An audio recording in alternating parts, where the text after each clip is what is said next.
ఈ కూటమి ప్రభుత్వం నా మీద నా కుటుంబం మీద చేసినటువంటి పాశవికమైన దాడిని మీరందరూ చూశారు. సుమారుగా నెల రోజుల పైచిలుకు పాటు రాష్ట్ర వ్యాప్తంగా చర్చ కూడా చేశారు. నాకు తెలిసినంతవరకు ఇది ఒక దారుణమైన సంఘటనగానే అందరూ, ఏదో ఆ దాడి చేసిన వాళ్ళు మినహా, ఇది ఒక దారుణమైన సంఘటన, ఇలాంటివి ప్రజాస్వామ్యంలో జరగకూడనివి అనే విషయాన్ని చాలా చక్కగా ఎస్టాబ్లిష్ చేశారని కూడా నేను నమ్ముతా ఉన్నా.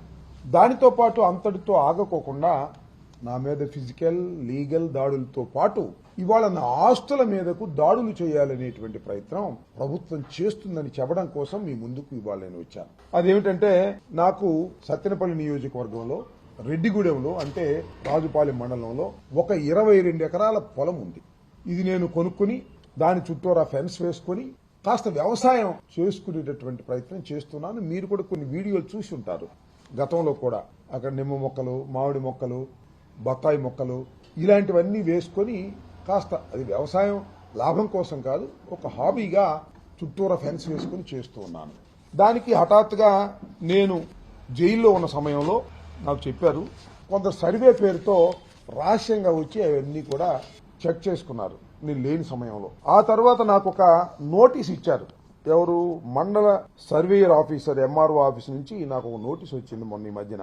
దానిలో ఏమన్నారంటే, మీ పొలాన్ని మేము సర్వే చేయాలి, మీకున్నటువంటి పొలాన్ని మేము సర్వే చేయాలి, పోయిన నెల 28వ తారీఖు 2 గంటలకి మీరు రావాలి, మీ డాక్యుమెంట్స్ అన్ని తీసుకురావాలని ఒక నోటీసుని ఎంఆర్ఓ ఆఫీస్ నుంచి నాకు సర్వ్ చేశారు. దానికి మేము రిప్లై ఇచ్చాం. సర్వే చేయటం ఏంటి, ఎవరు చేయమన్నారు, ఎందుకు సర్వే చేస్తున్నారు, నేనన్నా సర్వే చేయమని అడగాలి, లేదా నా పక్క పొలం వాడైనా కలిసిందండి రాంబాబు గారి దానిలో సర్వే చేయమని అడగాలి. ఎవ్వరూ సర్వే చేయమని అడగకోకుండా మీరు ఎందుకు సర్వే చేస్తున్నారు అని చెప్పి మళ్ళా మేము ఎంఆర్ఓ గారికి ఇచ్చాం. ఇది ఇల్లీగల్ అని. Regional enforcement, vigilance and enforcement officer గారు దీన్ని చెక్ చేయమన్నా అంట. దేనికంటే, దీనిలో ఒక గెస్ట్ హౌస్ ఉందట, దీనిలో ఒక స్విమ్మింగ్ పూల్ ఉందట, అందువల్ల దీన్ని చెక్ చేయాలి అని చెప్పేసి మళ్ళీ నోటీస్ ఇచ్చారు. This is also illegal. దానిలో స్విమ్మింగ్ పూల్ లేదు, ఒక బావి ఉంది, ఒక గెస్ట్ హౌస్ లాంటిది ఒక పెంకుటింటిది ఉంది. ఉంటే కట్టుకోకూడదా మా పొలంలో? అది తప్ప? What is this? అంటే హెరాస్మెంట్ చేస్తారా మమ్మల్ని? సర్వేలు చేస్తారా వచ్చి రౌడీజంగా? లీగల్ గా రావాలా. రీజనల్ ఎన్ఫోర్స్మెంట్ ఆఫీసర్ కి నా పొలానికి సంబంధం ఏంటి?